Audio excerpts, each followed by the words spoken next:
بات کو آپ لوگ غور کریے. ہمارا جو پچھلے کلپ اپلوڈ ہوا تھا وہ ہے چشتی رسول اللہ کی حقیقت کیا ہے. صرف بریلوی علماء ہیں، دو قسم کے بریلوی علماء کا کیا نظریہ ہم نے وہ پیش کرے تھے اور اس کے اوپر میری کچھ مختصراً بات. اب بات ہم کرتے ہیں کہ چشتی رسول اللہ کا کانسیپٹ کیا ہے. تو چشتی رسول اللہ کاؤنٹر پارٹ 2 جو ہے اس میں آتا ہے کہ چشتی رسول اللہ جو حشد وحی جو کتاب ہے جو 7ویں صدی ہجری میں شیخ فریق الدین عطار نے کتاب کو تجوید کرے تھے، اور یہ کتاب شبیر بردرز لاہور سے شائع ہوتی ہے. 2006 میں کتاب وہاں سے شائع ہوئی تھی اور پرنٹ کی میں آئی تھی. اس کے صفحہ نمبر 19 میں آتا ہے، میں آپ کو ورڈ بائی ورڈ یہ پڑھ کے بتاؤں گا تو آپ کو اس کا ٹیسٹ آئے گا اس کا، آپ کو، اور اس پر میں جواب دیتے آؤں گا ہر پوائنٹ پہ. تو آپ لوگ بڑے غور سے سنیے گا، آپ لوگ بڑا مفید ہوں گا، بہت کام دے گا یہ چیز انشاءاللہ تعالی. تو قطب الدین بختیار کاکی صاحب جو شیخ معین الدین چشتی کی مجلس میں بیٹھے ہوئے تھے، آپ کہتے ہیں کہ ہم معین الدین چشتی کی مجلس میں بیٹھے ہوئے تھے تو ایک شخص آیا اور بیعت ہونے کی نیت سے خواجہ صاحب یعنی معین الدین چشتی صاحب کے قدموں میں سر رکھ دیا. اب بتائیے، سب سے یعنی شروعات ہی اس نے حرام کام سے کرا. آپ جانتے ہیں کہ حد رکوع سے زیادہ جھکنا، سجدے کی طرح جھکنا تو حرام اسلام میں. قرآن مجید اگر آپ پڑھیں گے تو اس میں سجدہ تعظیمی کی پہلے اجازت تھی، جیسے سورہ یوسف میں آتا ہے آدم علیہ السلام کو فرشتوں نے سجدہ کرے. یہ سجدہ جو کرے یہ سجدہ تعظیمی تھا، نہ کہ سجدہ عبادت. آج کے تاریخ میں تو سجدہ تعظیمی بھی حرام ہو گیا. آج کے تاریخ میں تو سجدہ تعظیمی بھی حرام ہو گیا نا. اب بتائیے، تو اللہ کے رسول صلی اللہ علیہ وسلم کی احادیث مبارکہ ہے. سنن ابن ماجہ حدیث نمبر 1853 نمبر، عبداللہ بن ابو اوفا فرماتے ہیں کہ معاذ بن جبل رضی اللہ تعالیٰ جب شام سے آئے تو نبی کریم صلی اللہ علیہ وسلم کو سجدہ کیا. اور ڈیفینیٹلی عبادت کا سجدہ تو نہیں کیا، تعظیمی سجدہ کیا. اللہ کے رسول نے بولے یہ تو کیا کر رہا ہے معاذ؟ تو معاذ بن جبل کہتے ہیں اللہ کے رسول میں شام گیا تھا، میں نے وہاں دیکھا کہ لوگ اپنے ربیوں کو، اپنے راہبوں کو سجدہ کرتے. آپ تو پیغمبر اسلام ہیں، آپ تو محمد رسول اللہ، آپ تو سجدے کے زیادہ حق رکھتے ہیں. تو اللہ کے رسول نے کیا بولے، نہیں، اگر میں سجدہ جائز سمجھتا تو بیویوں سے کہتا وہ اپنے شوہروں کو سجدہ کرے اس حق کے سبب جو اللہ نے ان کو دیا. یعنی آپ نے سجدے کو ناجائز آپ سمجھتے تھے. اللہ کے رسول کی اس بات سے بالکل واضح ہو گیا. اور یہاں پر تو وہ آتے سے خواجہ صاحب کے پیر میں گر گئے، اپنی پیشانی لگا دیا. آپ بتائیں، یعنی شروعات کی حرام کام سے کر دیا. اب آپ سوچیں، شروعات ہی حرام کام سے، میرے بھائی سوچنے کی بات ہے اور بڑے تکلیف دہ بات ہے. یہ کتابوں میں کیا کیا باتیں ہیں، یہ لوگ ان باتوں کو ڈیفینڈ کرتے ہیں. اب حدیثوں سے ہو سکتا ہے میرے کچھ لوگ نا واقف اس بات کو مانے نہ، تو ان کو تو ہم حوالہ دیں گے ان کے گھر کی کتاب سے. آپ اپنے احمد رضا خان صاحب کی کتاب پڑھ لیں، احکام شریعت صفحہ نمبر پیج نمبر 184 میں وہ کہتے ہیں کہ سجدہ حرام ہے، حرام ہے، حرام ہے، سجدہ حرام ہے میرے بھائی. اب آپ سوچئے، اور اس انسان نے خواجہ صاحب کے سامنے جاتے سی سجدہ کریا، یعنی بات کی شروعات سے حرام کام سے کری. اب آپ آگے سوچئے آگے کیا حال ہے. تو خواجہ صاحب نے اسے کہے کہ بیٹھ جا، تو وہ بیٹھ گیا. اس نے کہا میں آپ سے بیعت ہونے آیا ہوں. تو اس وقت خواجہ صاحب اپنی خاص حالت میں تھے. اب خواجہ صاحب خاص حالت میں تھے، مجھے یہ بات سمجھ میں نہیں آتی، نبی علیہ السلام کبھی خاص حالت میں رہے، صحابہ کرام، خلفائے راشدین، جنگ بدر کے صحابی، جنگ احد کے صحابی، عشرہ مبشرہ صحابی، صلح حدیبیہ کی صحابی، فتح مکہ کے، یہ کبھی بھی خاص حالت میں نہیں آئے. کہ بعد کے لوگ کون سی خاص حالت آتی جس میں یہ ہوش ان کا چلے جاتا ہے. اللہ ان پر رحم کرے.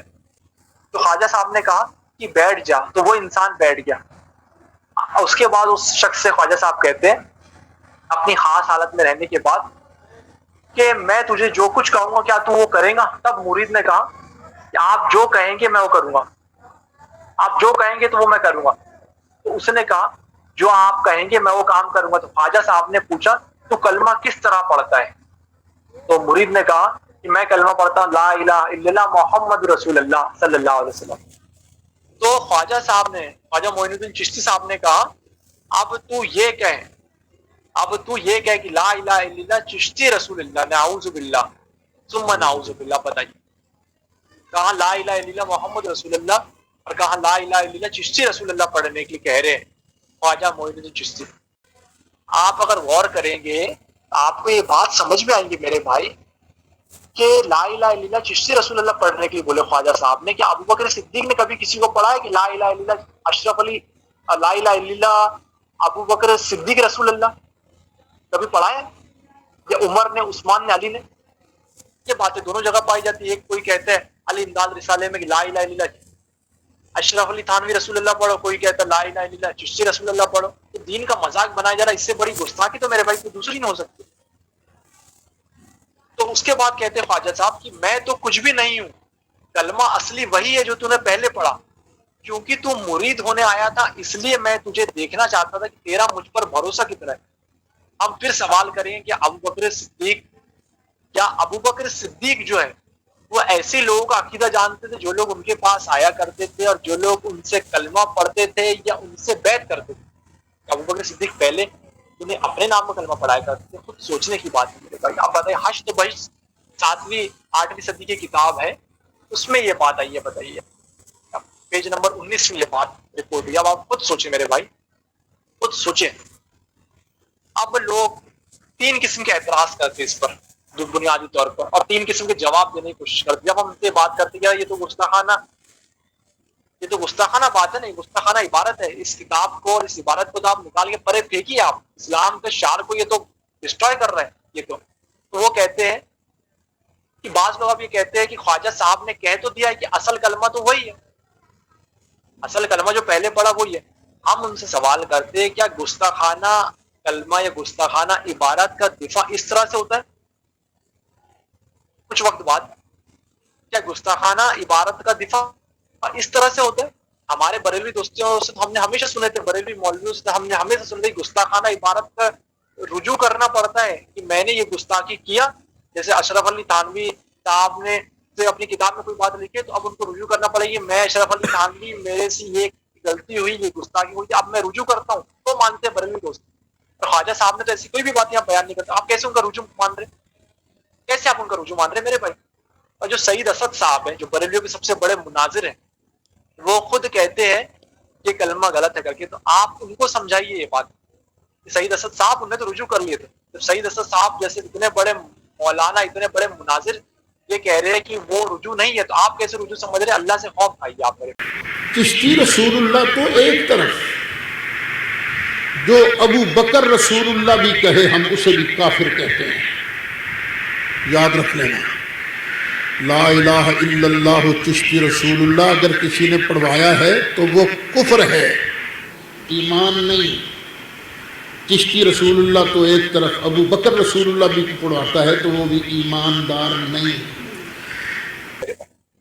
اب دوسرا وہ اعتراض کا جواب دیتے ہیں کہ وہ خاص حالت میں تھے، وہ مجذوبیت کی حالت میں تھے، یعنی ان کو ہوش نہیں تھا، وہ اللہ کی خاص کیفیت میں تھے. اور وہ کہتے ہیں کہ ایک قول ہے کہ جو مجذوب رہتا ہے، اسے ہوش نہ رہے، اس کے اوپر سے شریعت کا قلم اٹھ جاتا ہے. ان کو تو معلوم نہیں وہ حوالہ کہاں ہے، ہم ان کو بتائیں گے. وہ تو صرف کہتے ہی قول ہے کر کے. وہ صحیح بخاری میں 6815 میں تعلیقاً امام بخاری نے حضرت علی کا قول لائے، اور اس کے علاوہ وہ سنن ابو داؤد میں بھی وہ روایت ہے 4403 نمبر روایت، جہاں پر اللہ کے رسول سے بھی ہے کہ اللہ کے رسول فرماتے ہیں کہ 3 لوگوں سے اللہ نے قلم اٹھا لیا ہے، ایک نابالغ بچہ، ایک سویا ہوا شخص اور ایک پاگل آدمی، پاگل شخص. تو اب کیا وہ نابالغ تھے خواجہ معین الدین چشتی صاحب؟ نہیں. کیا وہ سوئے ہوئے تھے؟ نہیں. کیا وہ پاگل تھے؟ نہیں. اگر وہ ان کو پاگل مانیں گے تو پھر یہ پوری ڈاکٹرائن ختم ہو جائے گی. پاگل سے تو دین نہیں لیں گے نا، پاگل سے تو بیعت نہیں کریں گے. اور اگر ان کو پاگل نہیں مانتے تو میرے بھائی وہ تینوں کیٹیگری سے پھر باہر ہو گئے. پھر خواجہ صاحب آپ کی جو دفاع کرنے کا جھوٹا طریقہ تھا وہ بالکل آپ کی دیوار گر چکی ہے، آپ کی بلڈنگ گر چکی ہے بالکل. الحمدللہ یہ بات ہے. کیا تو میرے بھائی اور پھر ہم کہتے ہیں کہ یار الیاس کاندھلوی صاحب نے فضائل اعمال کے مقدمے میں لکھے کہ میں نے فضائل اعمال اس وقت لکھا ہوں جب میرا ذہنی توازن ٹھیک نہیں تھا.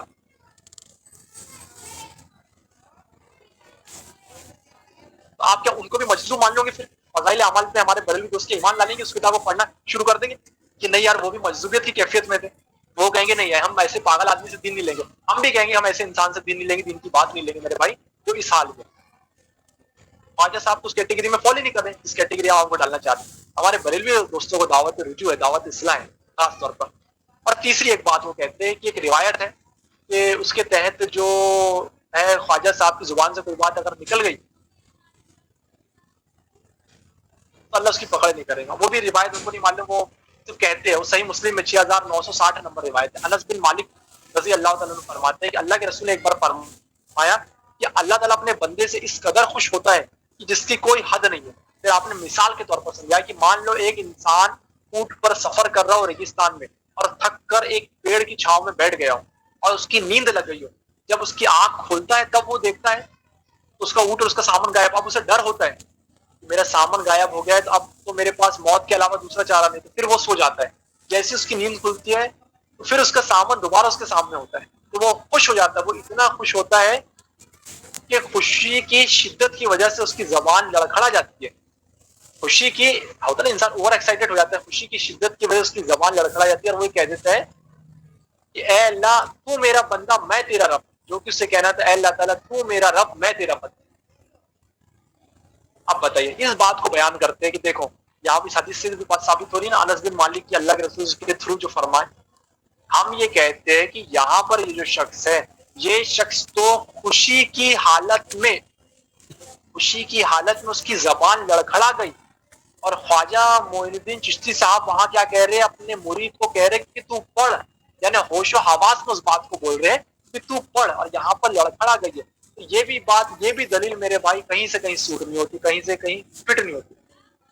خوشی کی کیفیت میں زبان کا لڑکھڑا جانا الگ ہے, اور حکم دینا کہ تو لا الہ الا اللہ چشتی رسول اللہ پڑھ. پہلے الا اللہ محمد رسول اللہ پڑھتا تھا, اب چشتی رسول اللہ پڑھ. فرق ہے نا میرے بھائی دونوں بات میں. ایسا ہے آپ جھوٹی چیزوں کو کبھی آپ دفاع نہیں کر سکتے میرے بھائی, کہیں نہ کہیں سے بات بالکل واضح ہو جائے ایسا. اور وہاں پر وہ شخص نے صرف ایک بار یہ بات کہا تھا. یہاں پر کی کتابیں چھپ رہی ہے, یہاں تو کتابیں چھپ رہی ہے, لوگ بار بار تصوف کی کتابوں کو بڑا فقریہ لوگ بتاتے ہیں اس بات کو. اب لوگ سوچنا چاہیے